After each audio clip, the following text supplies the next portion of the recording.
আসসালামু আলাইকুম এভরিওয়ান, সবাইকে শুভ সকাল। সকালটা যদি সুন্দর হয় দিনটা খুবই সুন্দর কাটে। তাই আজকে সবাইকে ফুলের শুভেচ্ছা দিয়ে শুরু করলাম ব্লগটি। আজকে আপনাদের মাঝে আমি চলে এসেছি নিপু একটি সুন্দর রেসিপি নিয়ে, যেটা অনেক সুন্দর হবে, খেতেও দারুণ।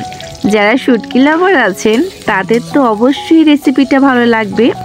তাই আজকে আমি এসেছি ইলিশ শুটকি দিয়ে কলমি শাকের একটি রেসিপি নিয়ে, যা খেতে খুবই দারুণ হয়, সুস্বাদু।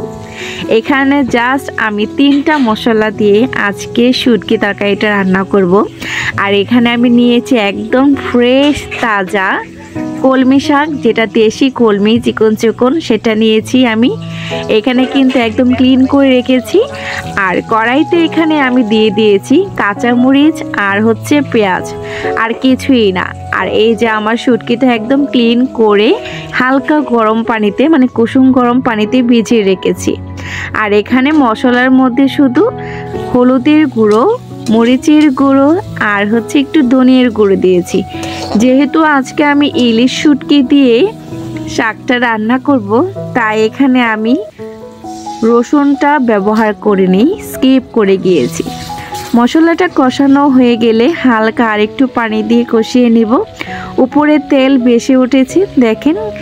এখন আমি ইলিশটা দিয়ে দেব। ড্রাই ইলিশ, যেটা আমাদের এলাকাতে এটাকে রুনা ইলশা বলে, এক এক এলাকাতে এক এক নামে পরিচিত। বাট আমার যতটুকু মনে হয় শুকনো ইলিশ বা ড্রাই ইলিশ শুটকি বললেই সবাই চিনবেন। এই যে দেখেন, এখন এই ইলিশটা আমি সুন্দরভাবে কষিয়ে নিয়েছি। আবারও কিন্তু তেল তেল উপরে উঠে গিয়েছে। এই যে দেখেন, এরকম হবে। এই তরকারিটা দিয়ে কিন্তু এখন অনায়াসে 2 প্লেট ভাত খাওয়া যাবে, আমি যেভাবে রান্না করেছি। আর এখন জাস্ট উপর থেকে আমি শাকটা দিয়ে দিব যখন ইলিশটা আমার ভালোভাবে কষানো হয়ে যাবে। এই যে দেখেন, এইভাবে করে ভিতর থেকে একদম নিচ থেকে শুটকির সাথে মিক্স করে দিতে হবে শাকটা।